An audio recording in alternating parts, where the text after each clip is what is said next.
Hello my friends. I'm going to show you where to gather some fine arrow shafts. This is by far my favorite plant for gathering arrow shafts, and it's called arrowwood. And the actual name, it's a viburnum. There's more than 150 species of these plants. 18 of them are native to North America, and 3 that are imports or invasive.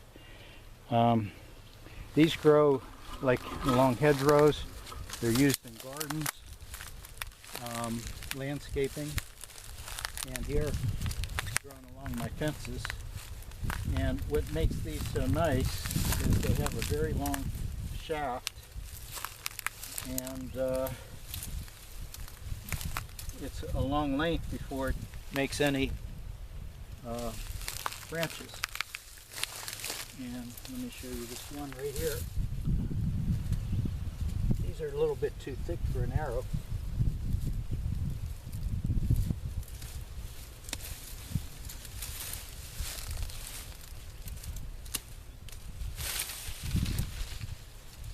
And you can see here, they're in blossom and flower. This is what the flower looks like. They produce a berry. The berry's very dark. In the fall, they hang on there through the winter. Great for wildlife. These have been used for food, teas, medicines, and of course, using them for arrow shafts. And the longer ones can be used for spears for the atlatl. You can see it's a pretty straight shaft. And of course, you can straighten them as you're drying them. I'm going to try to harvest smaller ones for arrows. And what's real nice is when you cut these, where you cut them, they're going to throw up new shoots. So all you really did was prune the plant. Okay, that'll probably make 2 arrows. Here's a handful I cut from just this one bush, or tree, shrub, whatever they want to consider them.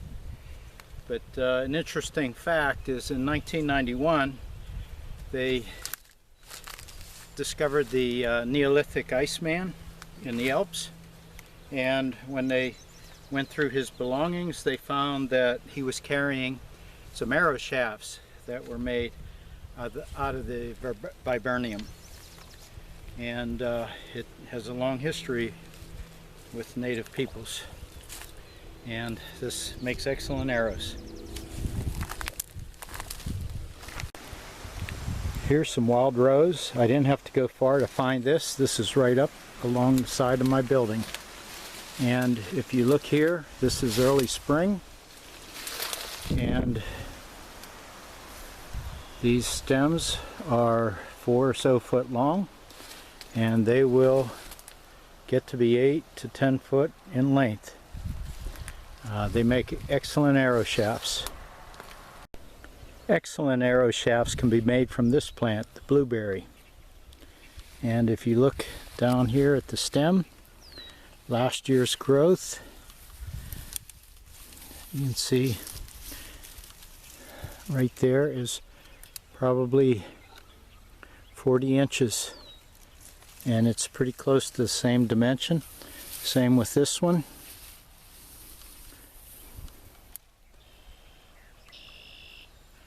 So right here I see probably about 6 that could be taken from this bush.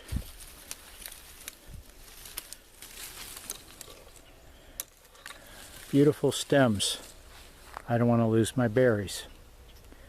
So we'll stick to the arrowwood. Here is wild rose stems or shafts that I gathered. These are measuring 7-8 foot long. You can get them longer too. I cut them short.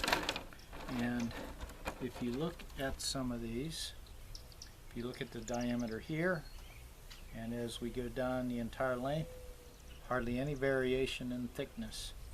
That makes these excellent arrow shafts. Here you can see what I cut just from a 10-minute walk.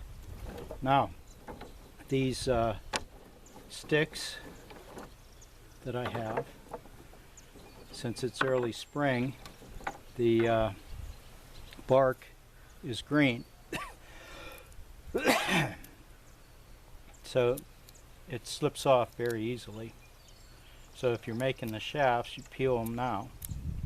If you're going to dry these for later, I leave the bark on, and it allows them to dry without cracking. And I'll show you the method that I do to dry them.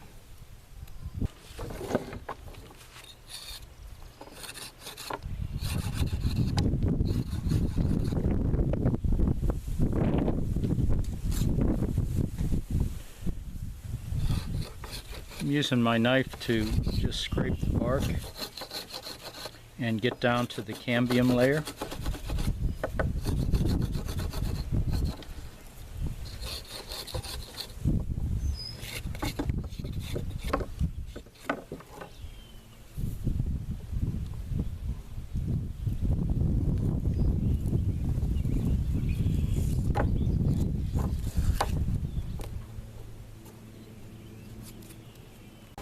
Here are these shafts I'm going to work later.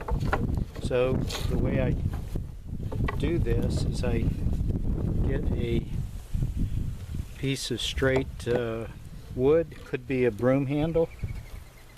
This is just a cutting, and then I'm going to take these and start lining them up around, and there's some in here that's pretty twisted.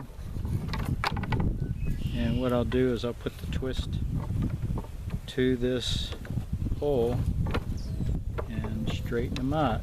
Ideally you want this in the center. It doesn't really matter. And we'll start by wrapping the end.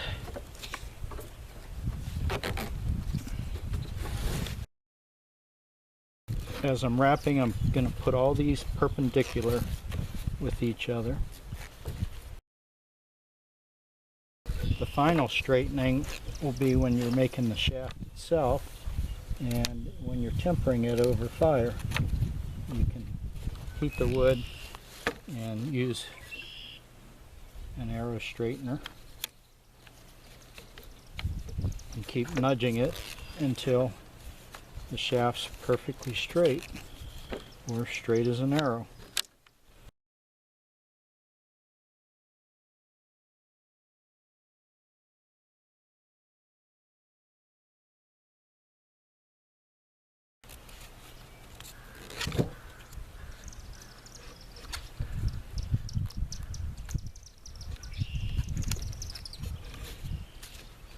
Okay, now that bundle I'll set in a cool place in my workshop, put it on my wood rack, let it dry out slowly, and then that will give me arrow shafts to use in the future.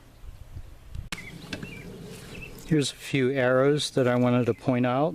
These are unusual because there's feathers still attached, and this looks like it's newer because the feathers are cut and they're colored. But what I want to point it out is right here you can see blood grooves were cut into them. There's 3 there. This one, this was probably a little bit older. You can see how the feathers were attached, but the entire shaft is marked with the same type of grooves. Notice the groove's not running down towards the point, unless that is. Yes, it is. Groove running all the way down the length, both sides. Some people claim that this was how they signed their arrows, but it actually is the blood grooves. Here's another one. This one is painted on the knock end. It's as old, it has sinew. Notice the arrows are fairly short. This is probably one of the shortest. A lot of people claim that they were kids' arrows, but they're not. The bows, oh, this one's broken. The short arrows, the draw length was to the rib cage rather than to the cheek. So it had about a 23-inch draw. And all these arrows measured, I have 7 of them. They're all measuring 22 to 23 inches in length. Thanks for watching, my friends. Bye-bye.